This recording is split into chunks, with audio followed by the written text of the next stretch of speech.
¿Qué tal, amigos? Muy buenas noches. Apartamos hoy la crónica política de la portada de nuestro informativo para hablarles de un drama, el que vive una mujer de Bembibre que ha denunciado a su expareja por secuestrarla y por vejarla sexualmente. Ayer ya les dábamos algunos datos de esta trágica historia, pero hoy hemos conseguido hablar con la víctima. Su testimonio es escalofriante.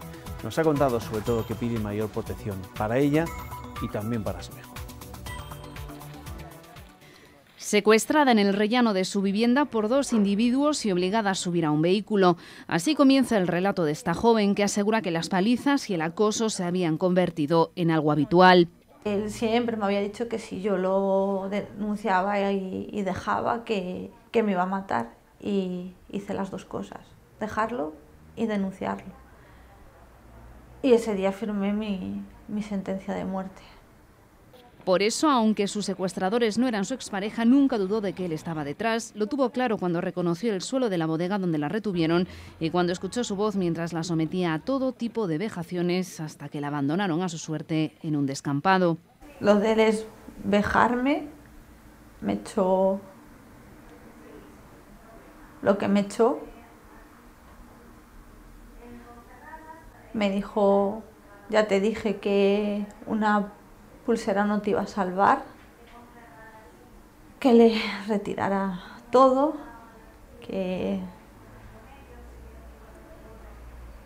y que me llevaran para las vías.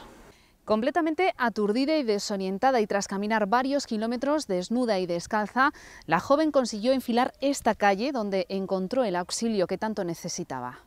La joven sigue preocupada por su seguridad y especialmente por la de su hijo. Para él pide protección a la justicia. La expareja de la víctima, acusado del secuestro y de la agresión, ha pasado a disposición judicial. El detenido acompañaba por la tarde a la Guardia Civil en la reconstrucción del caso. Los agentes han registrado la casa y la bodega del detenido y otras diligencias relacionadas con el dispositivo de control telemático. El juez ha decidido prorrogar la detención del hombre para seguir practicando diligencias de investigación. El ministro de Justicia en funciones, Rafael Catalá, se ha referido a este caso, reconoce que hace falta más coordinación para que no se repitan agresiones de este tipo y recuerda que el agresor tendrá que responder ante la justicia si se demuestra que manipuló la pulsera de control. Habrá que esperar a la investigación para conocer si las medidas tecnológicas que garantizan el alejamiento se han cumplido o se han infringido. Nosotros lo que hicimos en la última reforma del Código Penal, que entró en vigor en julio del año pasado, fue incrementar las penas para aquellos que inutilicen o que alteren los dispositivos electrónicos que permiten garantizar el alejamiento. Si esta circunstancia ha concurrido en este caso, pues tendrá una pena que será superior a la que anteriormente existía. El ministro hacía estas declaraciones en Burgos y en esta ciudad nos quedamos porque esta mañana el presidente de la Junta ha presentado en el Museo de la Evolución Humana la nueva estrategia de emprendimiento e innovación para los próximos 5 años. Estará dotada con más de 600 millones de euros. El Ejecutivo Regional pretende que se creen 8.000 nuevas empresas hasta 2020, 1.000 de ellas con base tecnológica.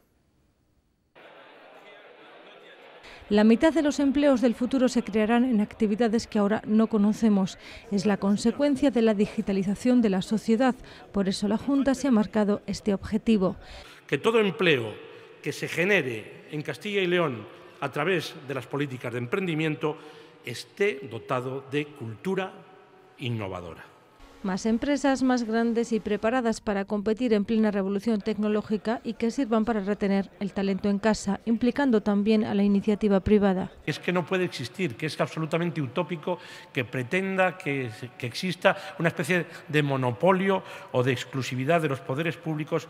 90 instituciones, grandes empresas como Telefónica, HP o IBM, las universidades y las entidades de la lanzadera financiera se han sumado ya a la red de emprendimiento e innovación. Este es un gran objetivo de comunidad, llenar la economía productiva de Castilla y León de jóvenes ideas, de ideas innovadoras, de emprendedores, y también apoyar, por la fuerza que tienen y su fuerza cualitativa y cuantitativa en la creación de empleo, a nuestros autónomos.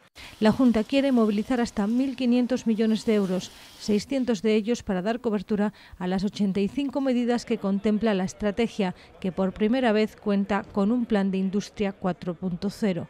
Habrá apoyos para buscar socios internacionales en I+D+I, préstamos bonificados y avalados, y se fomentará también el emprendimiento social, el inclusivo o el rural. Todos ellos tienen 2 puntos en común: su juventud y que son emprendedores. Les separa la distancia geográfica, pero encuentros como este, organizado por las asociaciones de jóvenes empresarios de Soria, Aragón y Navarra, mitigan los problemas. Así lo ve Marta. Ella se lanzó en el sector del marketing y la comunicación. Empezar desde cero a montar tu agencia es súper enriquecedor, porque realmente tú sola, como joven empresario, te enfrentas a un montón de nuevas oportunidades, ¿no? Lograr el éxito es una de las metas, pero todos ellos valoran tanto un pequeño como un gran proyecto. Todo sirve. Desde el principio tienes que tener muy claro cuál de tus proyectos son viables, cuáles van a acabar en una empresa que sea rentable y cuáles al final van a fracasar. La cosa no cambia mucho cuando se toma el relevo generacional de una empresa familiar. La mejor universidad que hemos tenido es el legado de nuestros padres, que nos vayan enseñando pues cómo es el negocio, cómo han desarrollado ellos, toda su experiencia. En foros como este se dialoga y se establecen mercados. El próximo no tiene fecha, pero sí lugar. Navarra toma el relevo de Soria.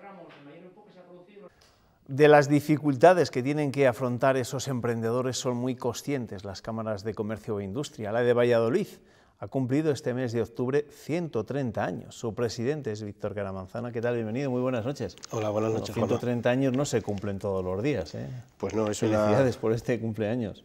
Muchas gracias, la verdad es que no, y lo difícil es cumplir 130 años y gozar de buena salud.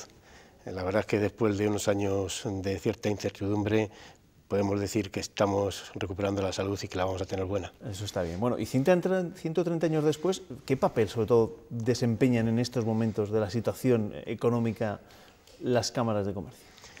Pues yo creo que sigue siendo el mismo que tenían desde su fundación. Es la defensa de los intereses generales de las empresas, de todo tipo de sector, sean grandes o pequeñas, y sobre todo en este momento darles algo muy importante, que es valor añadido.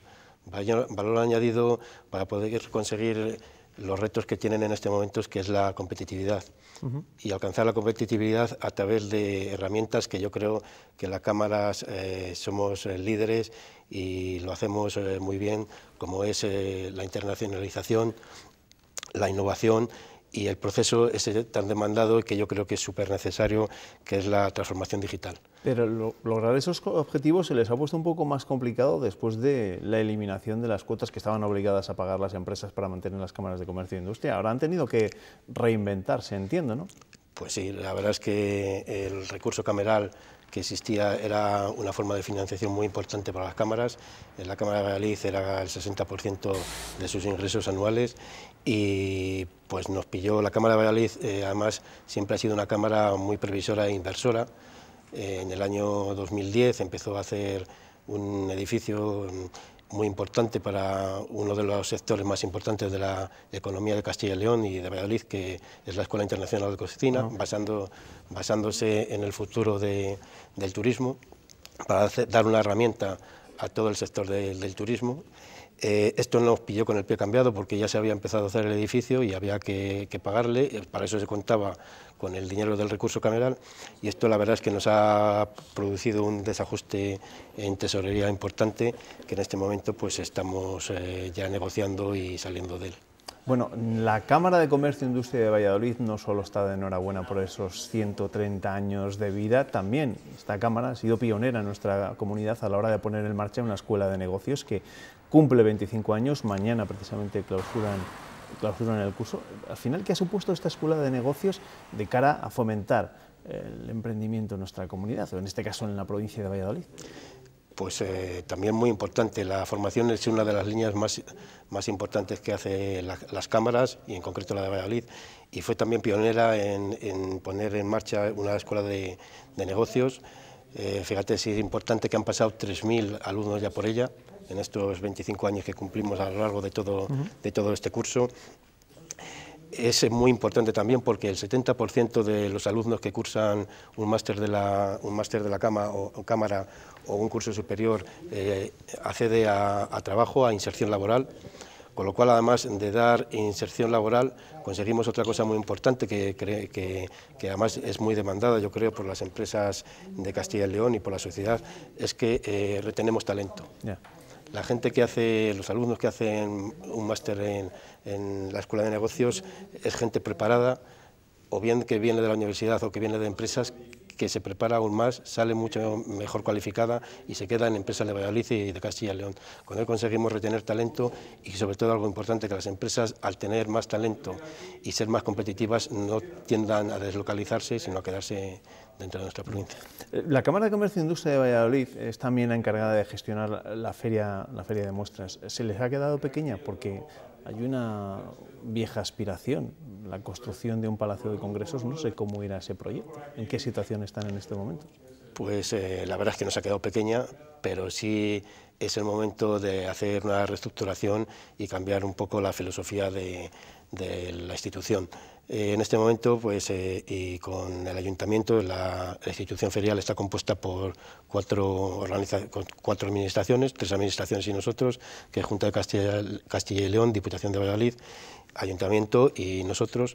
Desde el Ayuntamiento se está promoviendo un estudio que lo que pretende hacer no es un edificio emblemático, sino dentro de los pabellones que ya tenemos, reformarlos y hacer un palacio de congresos, un cubo multiuso para 2.000 personas, con aparcamiento subterráneo para 5 o 6.000 plazas, y aparte de ese proyecto, que sería más importante, 2 complementarios, que sería remodelar todo lo que es el hall de entrada, haciéndole más alto y para poder hacer actos, y luego remodelar también todo lo que es el patio interior, todo ese parque, haciendo un parque más abierto y dándole más visibilidad a la ciudad.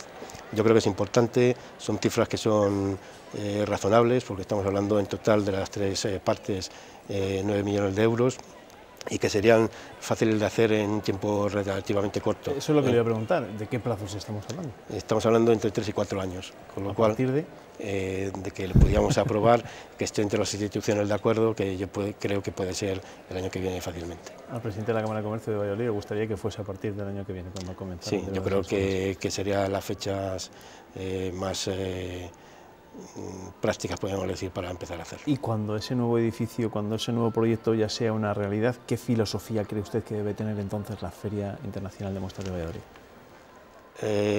Bueno, ya estamos pensando en eso, y también por motivos pues de jubilación del director que tenemos, que aquí en este momento le quiero reconocer el trabajo que ha hecho, porque Juan Useros ha liderado la feria en un momento de transición muy difícil. Pues vamos a buscar un nuevo director, que va a ser el que pilote y el que haga el plan estratégico para los próximos 5 años, y el que lleve esta feria, no solo la construcción del edificio, sino todo lo que tiene que ser la Feria de Valladolid a una nueva dimensión, sobre todo, más que en temas de ferias, en temas también de congresos. Creo que el futuro viene por conseguir congresos importantes para Valladolid. El turismo de congresos, como sabes, es mucho más importante que cualquier otro turismo, deja mucho más dinero en la ciudad, y la apuesta va a venir por ahí. No, porque aquí en este sector, en el del turismo de congresos, hay muchísima competencia, y no estoy intentando hacer así memoria, pero creo que todas las capitales de provincia de Castilla y León tienen algún palacio de congresos, ¿no?, o algún espacio similar, si no todas, casi todas. Sí, por eso lo que hay que ser es, como en cualquier empresa, en cualquier actividad, ser los mejores. Ofrecer, Valladolid tiene algo muy importante, que es la comunicación, tanto por autovías como con el aeropuerto, y ahora con el AVE, por supuesto. Estamos muy cerca de Madrid, que en vez de ser una inconveniencia puede ser un potencial, y luego tenemos una red de hoteles muy importante, que podemos ofrecer camas para poder hacer congresos grandes, que en otras poblaciones del entorno pues no existen. Bueno, evidentemente, del éxito de estas iniciativas, que en este caso promueve o intenta promover la Cámara de Comercio e Industria de Valladolid, pues depende en buena medida la marcha de la economía en nuestro país, también en nuestra comunidad. Ayer, por ejemplo, veíamos un informe de Caja España de Oro, donde avanzaba que el crecimiento del Producto Interior Bruto de la comunidad iba a estar en el entorno del 3%. Es verdad que de cara a 2017 se avanzaba un ligero frenazo en ese crecimiento, pero yo le pregunto al presidente de la Cámara de Comercio e Industria de Valladolid, ¿por qué sigue creciendo la economía con tanta incertidumbre como hay en estos momentos en nuestro país? Pues, ¿vivimos de la inercia pasada o qué?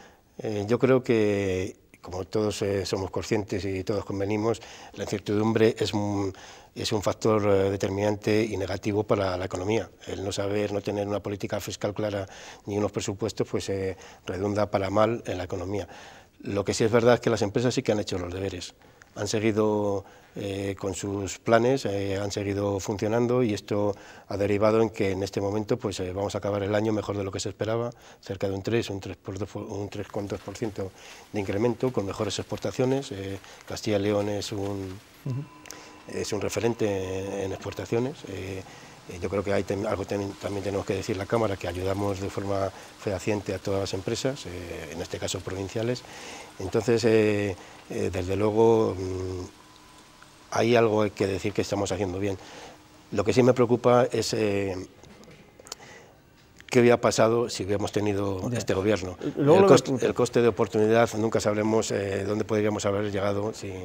Luego le voy a preguntar por la situación política, mejor dicho, en nuestro país, pero evidentemente quizá nosotros a veces nos quedamos demasiado, los periodistas nos quedamos mucho con las cifras que pueden ser macroeconómicas, pero desde las cámaras de comercio, que están muy en contacto con las pequeñas y medianas empresas, con los pequeños emprendedores, pues no sé si ellos también les trasladan a ustedes la sensación de que las cosas, bueno, no están yendo mal del todo, o no, o es un espejismo y nosotros nos quedamos solo con las grandes cifras y no con la del pequeño negocio, que lo tiene todavía muy difícil para salir adelante. La Cámara de Valladolid trabaja con las grandes empresas porque tenemos el Club Cámara, que están las 40-50 empresas más grandes de la provincia de Valladolid, y que por ende de Castilla y León, pues, se podría decir, pero sobre todo donde realmente trabajamos es con la pyme, con la micropyme, con los autónomos.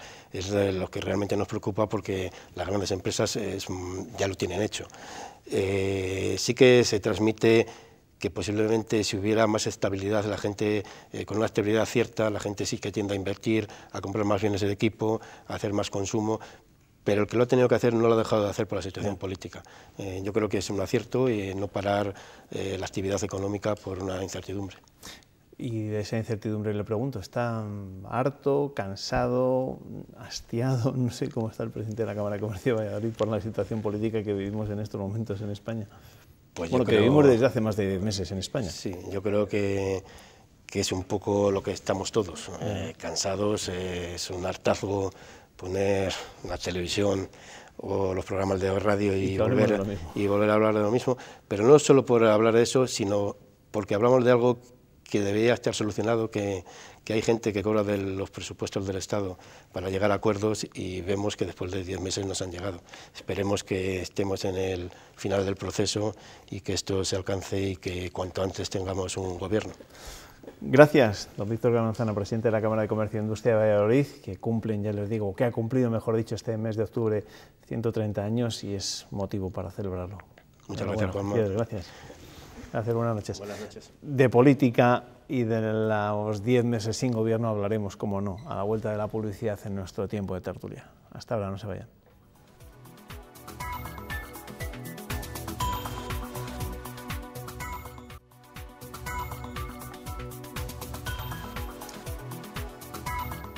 Seguimos en este tiempo de noticias, en este informativo de la medianoche. Vamos, por supuesto, a leer la prensa a continuación y a debatir con nuestros tertulianos, a analizar lo que ha dado de sí un día más marcado, por supuesto, por la política de la que tenemos que hablar a continuación. Juan Luis de las Rivas, ¿qué tal?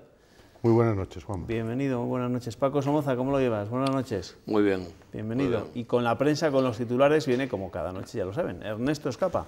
¿Qué tal, Ernesto? Buenas. Buenas noches. A ver, ¿con qué empezamos hoy? Pues mira, empezamos con noticias económicas. El norte de Castilla destaca en su primera que la Junta lanza un plan con 100 entidades para incitar al emprendimiento. Prevé 85 medidas con una dotación de más de 600 millones que movilizarán otros 931 de inversión privada.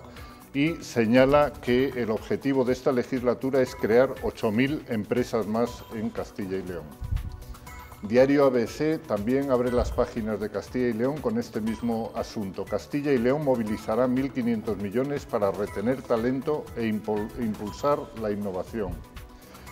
Y el diario La Razón también abre la sección de Castilla y León con esta noticia. El gobierno Herrera pone en marcha 85 medidas para estimular el empleo.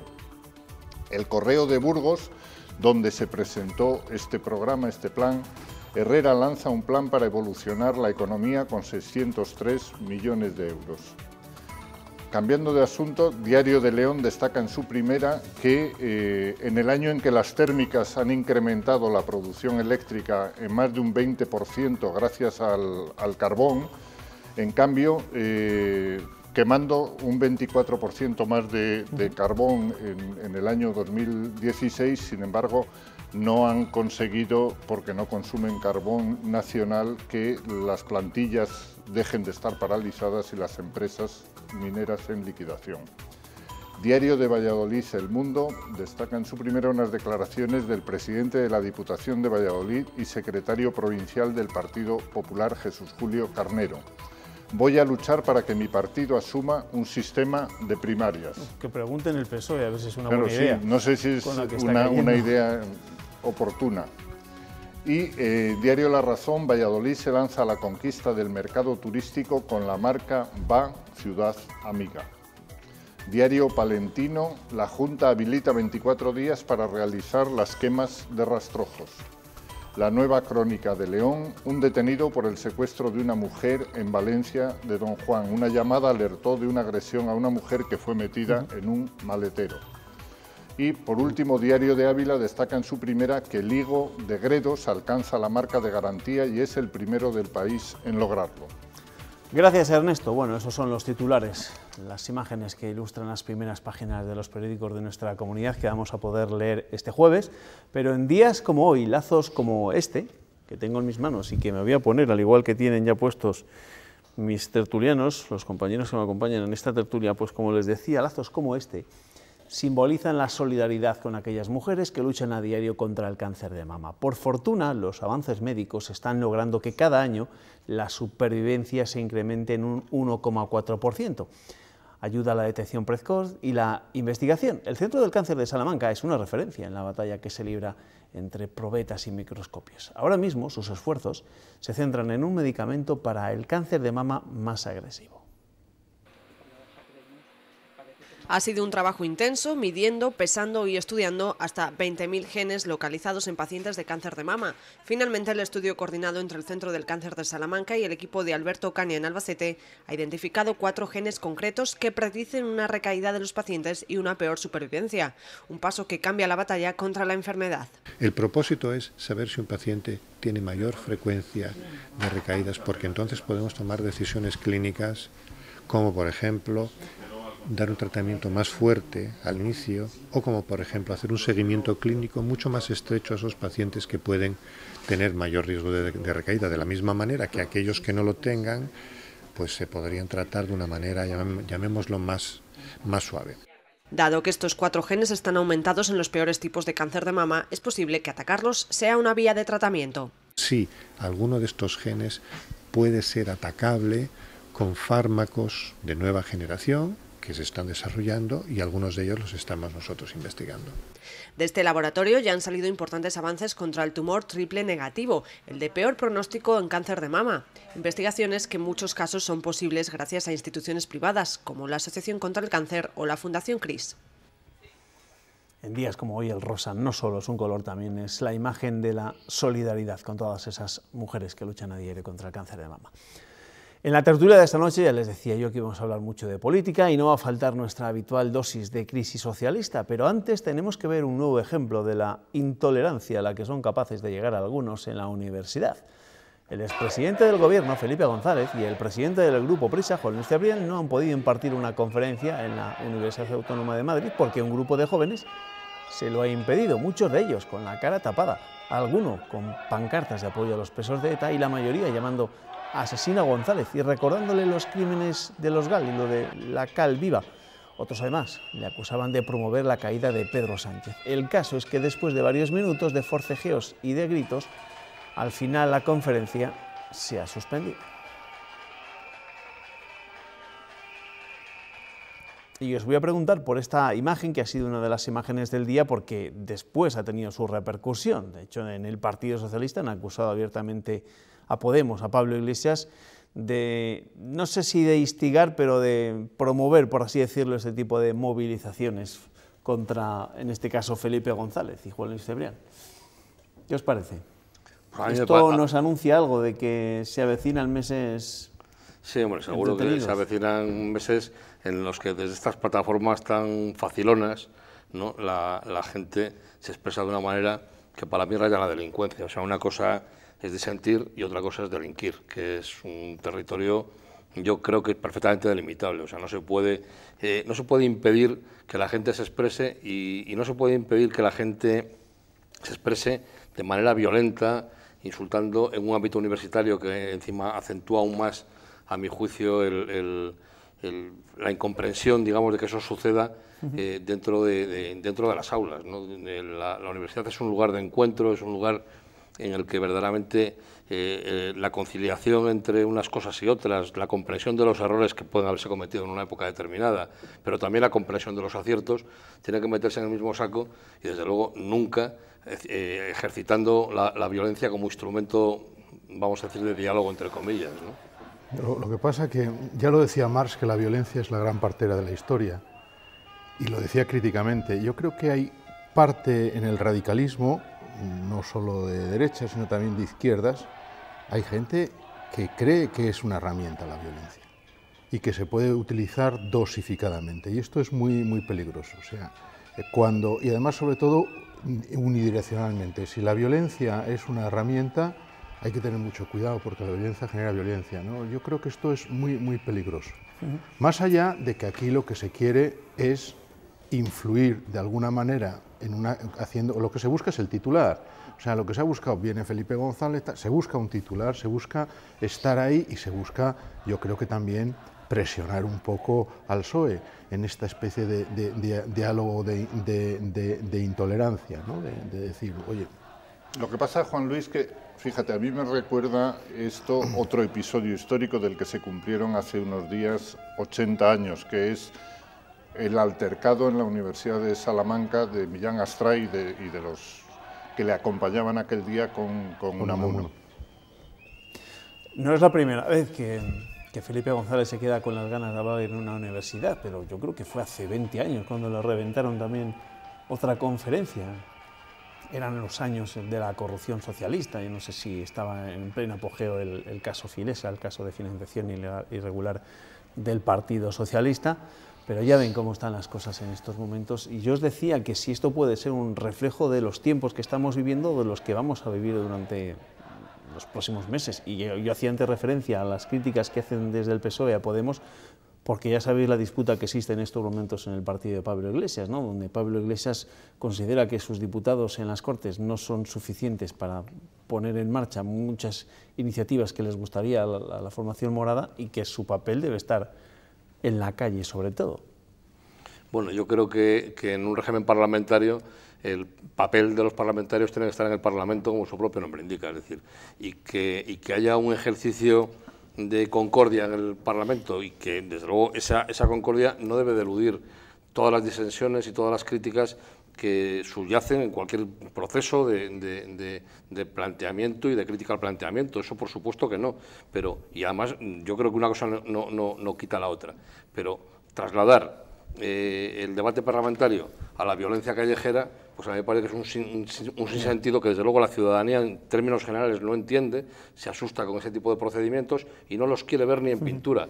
Y ya bastante violencia hemos tenido aquí ya como para seguir. No estoy totalmente de acuerdo. Yo creo que en el radicalismo actual, contemporáneo, joven, la calle es muy importante para crear opinión. El empoderamiento que dicen algunos, o sea, intentar, podríamos decir, hay cierta insatisfacción con el sistema de representación parlamentario en cuanto que eso sea democracia, ¿no? Entonces, que se va a canalizar la protesta y se va a administrar la protesta, eso es más claro, está ocurriendo en todos sitios, ¿eh? Otra cuestión es que sea violento. Bueno, en reactivo, como les tenemos que hablar evidentemente de la crisis socialista, y es que allí el ambiente en el PSOE es, como se pueden imaginar, de preguerra o de entreguerras. La gestora prepara el trascendental Comité Federal del domingo y sigue estudiando fórmulas para restar dramatismo a la posible abstención. Ya sabemos que en ese comité no participarán fieles a Sánchez como Irache García o Iván García del Blanco, los dos, castellano y leoneses. Sí estará el líder regional, Luis Tudanca, que hoy se seguía aferrando al no a Mariano Rajoy. Los partidarios de la abstención siguen presionando para que sea la postura que apruebe el Comité Federal este domingo. Que se resuelva rápidamente la cuestión de la gobernabilidad, más allá de cómo se haga o deba hacerse. La cuestión es si facilitarán la investidura de Rajoy con una abstención de todos los diputados, solo 11, o con la ausencia de parlamentarios. Una veintena de socialistas ya han adelantado que votarán que no, diga lo que diga Ferraz. Para que los diputados del PSC mantengan el no. Otros siguen apostando por el no, aunque acatarán lo que se decida y piden otras fórmulas. Es del voto en conciencia. Yo creo que debemos estar en el no. Y a partir de ahí, la responsabilidad de lo que suceda o las consecuencias de lo que suceda serán de todos. Lo decidirán en un comité federal que se celebrará en un clima de tensión que enfrenta a mentores con sus pupilos, como fueron en su día los exsecretarios de organización José Blanco y Óscar López. Debemos abstenernos desde la humildad de saber que tuvimos unos resultados electorales negativos. Pero tampoco creo que quienes defendemos el no estemos podemizados. No es verdad. Y quizás echan falta que quienes ahora defienden con pasión la abstención no lo hayan hecho antes. Un comité al que no acudirán fieles a Pedro Sánchez, como Irache García o Iván García del Blanco. Un día más en la crisis socialista, a la espera de ese Comité Federal del próximo domingo. Ahora parece que las aguas bajan algo más tranquilas, pero seguro que va a ser un comité bastante tenso, donde veremos qué sale adelante, si la abstención, que parece que en los últimos días ha ganado terreno, o el no, que mantienen todavía no solo los fieles a Pedro Sánchez, también otros que no quieren ver a Mariano Rajoy o al PP gobernando ni en pintura. ¿Vosotros qué creéis que va a pasar el domingo? Yo creo que finalmente va a ganar la abstención, ¿no? Y vamos, los partidarios de dejar gobernar a Mariano Rajoy, que además yo no acabo de entender por qué los contrarios a esa propuesta, a esa posibilidad, son contrarios. No lo entiendo. O sea, no entiendo por qué Mariano Rajoy, en mayoría minoritaria, que va a estar absolutamente controlado, que va a estar bajo la presión permanente de una oposición que puede ejercer oposición como nunca se ha podido ejercer la oposición en España con las mayorías absolutas, nunca. Y en este caso que encima viene avalada, digamos, por todo este tiempo que llevamos esperando, frente a la posibilidad de no entiendo la actitud de los contrarios a la abstención, al dejarle gobernar y tenerlo controlado, tener controlado al Partido Popular. O sea, no la entiendo. Luego hablamos precisamente de esto, de cómo puede ser la legislatura que se avecina si definitivamente Rajoy acaba siendo investido antes de que acabe el mes de octubre. Pero por otro lado, perdón, no creo que corran el riesgo de llevarnos a las terceras elecciones, porque la ciudadanía eso no lo entendería de ninguna manera. Juan Luis, ¿qué crees que pasa? Y esto que dice Tudanca, de que la responsabilidad es de todos, la ciudadanía se la atribuye claramente en este caso si se produjera esas terceras elecciones al PSOE. O sea, sí, yo creo que tiene toda la razón. Es muy difícil de comprender el discurso del no, que es irracional o que se lleva un poco a unos extremos casi del puro sentimiento, de la aversión hacia el otro, ¿no? Porque la situación es lo que dice, es simplemente tolerar un gobierno en minoría, con un control parlamentario que te va a dar muchas posibilidades de intervenir. Yo creo que Fernández está haciendo un buen trabajo, porque la situación es de vacío de poder, la situación es de lucha por el poder dentro del partido, es muy difícil, ¿no? Entonces, si las trincheras son en estas posiciones de lucha del poder, por un lado el no, por el otro lado la abstención, y eso va diseccionando los grupos y su enfrentamiento, es delicado. Pero yo creo que el ejercicio de moderación que está haciendo Fernández puede beneficiar mucho al PSOE. Bueno, hemos visto, o estamos viendo de hecho, imágenes de reuniones de ejecutivas del Partido Socialista en diversos momentos de la historia del PSOE de Castilla y León. Hoy las cosas han estado un poco más tranquilas, ¿no? Lo digo sobre todo porque Óscar Puente se ha mordido la lengua y no ha continuado con ese enfrentamiento que ha mantenido en los últimos días con Julio Villarrubia. Yo es que creo que esa escalada de invectivas, de ataques y tal, no conduce absolutamente a nada. Hace También mucho daño creo partido, que Creo que esta disyuntiva en la que están ahora unos y otros en el no y la abstención viene en cierto modo inducida por un engaño, y el engaño es las resoluciones por unanimidad del no que el Comité Federal ha mantenido a lo largo de todo este año 2016. Pero el propio Javier Fernández lo reconocía, creo, ayer en la reunión con el grupo parlamentario, donde consideraba que no habían sido sinceros en el Partido Socialista, que no se habían planteado de verdad, en serio, el debate que ahora se estaban planteando a leches todos los días, ¿no? Que cuando había algo más de tranquilidad igual lo podían haber pensado, ¿no? Y haberse puesto en esa tesitura, y es que es la que había. Y no solo desde antes de ayer, sino desde hace unos cuantos meses. Es un síntoma, ¿eh? Es un síntoma. Hablaba Paco de lo que puede suponer esta legislatura, y ayer vimos un ejemplo de lo que puede pasar en el Congreso si Mariano Rajoy es investido presidente, porque varias de las propuestas, de hecho las propuestas que salieron adelante fueron las que respaldaban desde la oposición. El Partido Popular se quedó a dos velas, y ese puede ser el signo de los tiempos, ¿no? Bueno, es decir, que el gobierno esté controlado y de lleno, totalmente controlado por el Parlamento. Pero un régimen democrático, una democracia como la que está instituida ahora, que no es la democracia directa asamblearia de la calle, que es una democracia indirecta a través de los representantes, tiene eso como consecuencia. O sea, cuando la aritmética electoral da este resultado, pues eso tiene unas consecuencias inevitables y la gente se tiene que adaptar y tiene que tener un comportamiento democrático, pero tiene que tener un comportamiento democrático todos, o sea, todos, los que ganan, los que pierden, los que gobiernan y los que se oponen a los que gobiernan, claro, no solo unos. O sea, en contextos donde los senadores o parlamentarios tienen libertad de voto, más allá de la disciplina del partido, lo que se produce muchas veces son disentimientos entre el gobierno y el Parlamento. En Estados Unidos es muy habitual que quien controla las cámaras no es a lo mejor quien gobierna. Sí. Y entonces tiene que haber un contexto de negociación, de diálogo. Ocurre a veces en Inglaterra con algunos temas.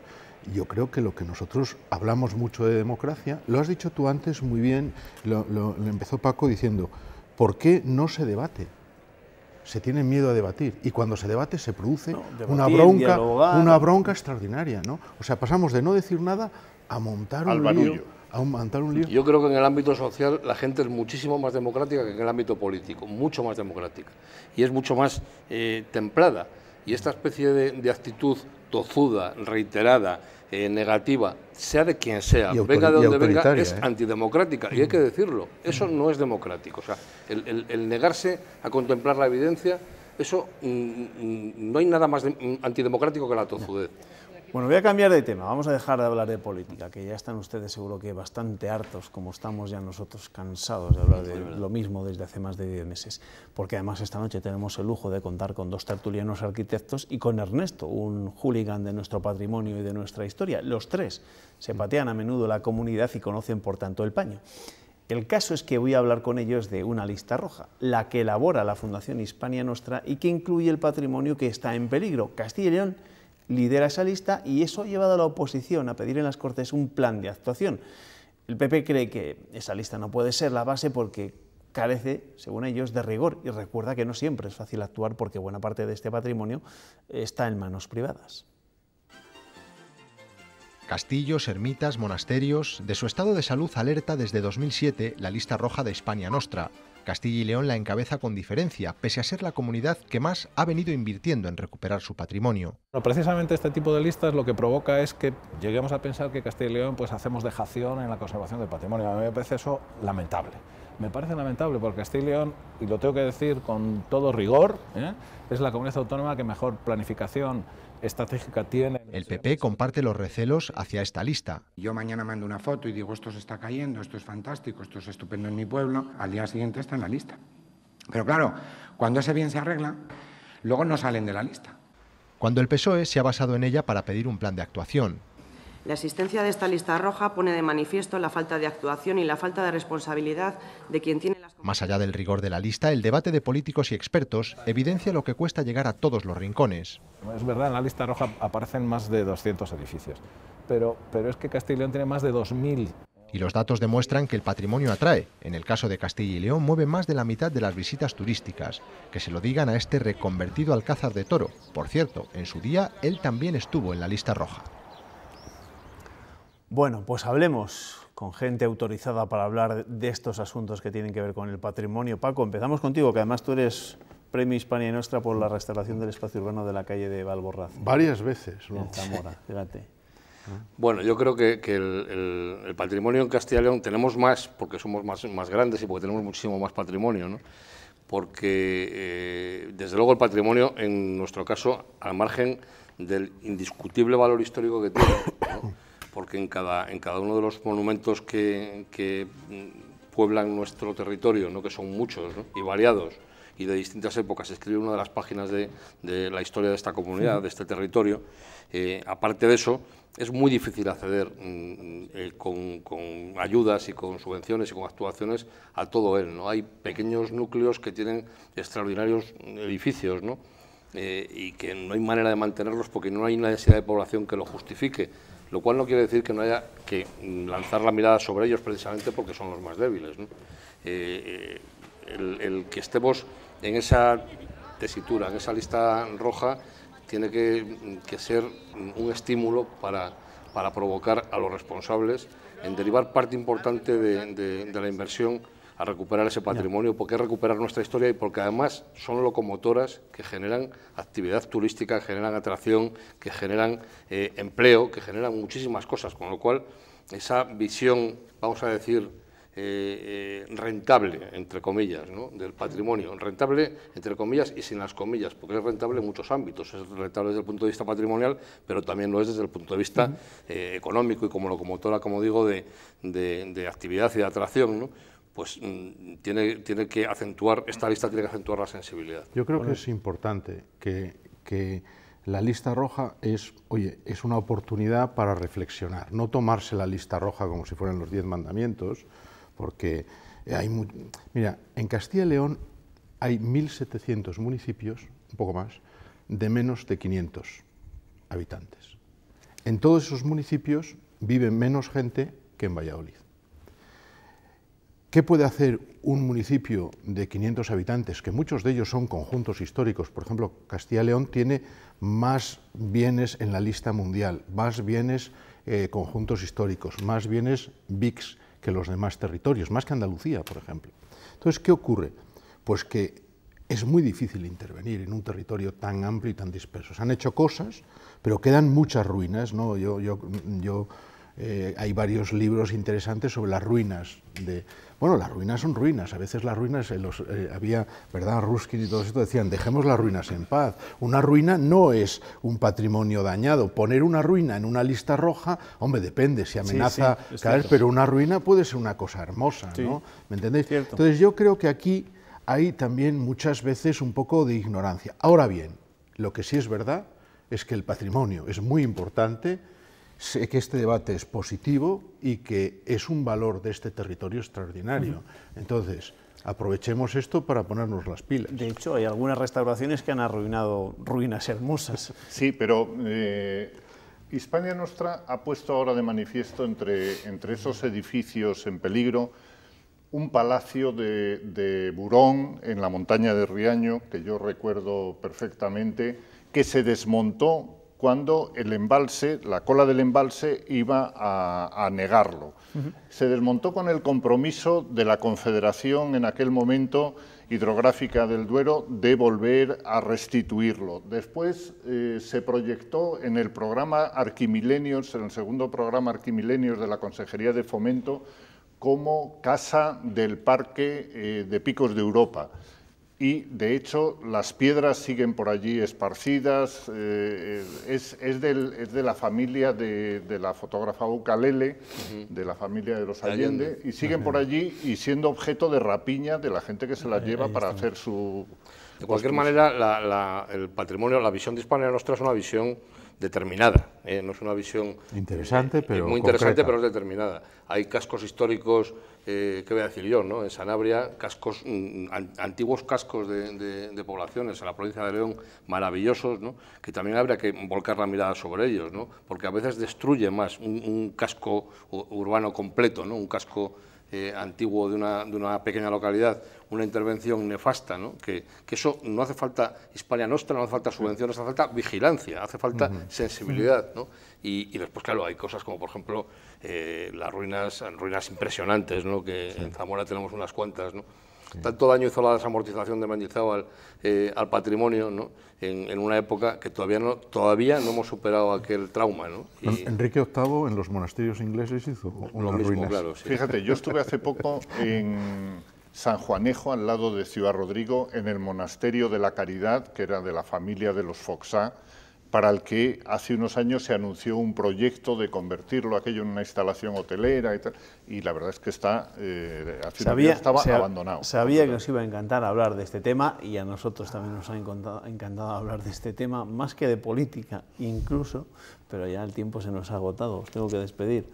Gracias, Juan Luis. Yo volvería felicitando porque un hermano mío trabaja en el Centro del Cáncer de Salamanca, recordar... No solo felicitar, sino sentirnos orgullosos. Me siento orgulloso de esos investigadores. Pues sin lugar a dudas, hay que felicitarles. Todos nos sentimos. Paco, gracias. Gracias a vosotros. Buenas noches. Ernesto. Hasta el lunes. Hasta el lunes, no, hasta mañana. No hasta mañana, exacto, que es jueves. Bueno, nos vamos. Hasta mañana. Antes, ya saben, les recuerdo que las noticias madrugan aquí en Castilla y León Televisión. Desde las 7:30 de la mañana, Pilar Ruiz nos contará a todos cómo se despierta este jueves Castilla y León. Gracias, amigos, por su compañía. Que descansen.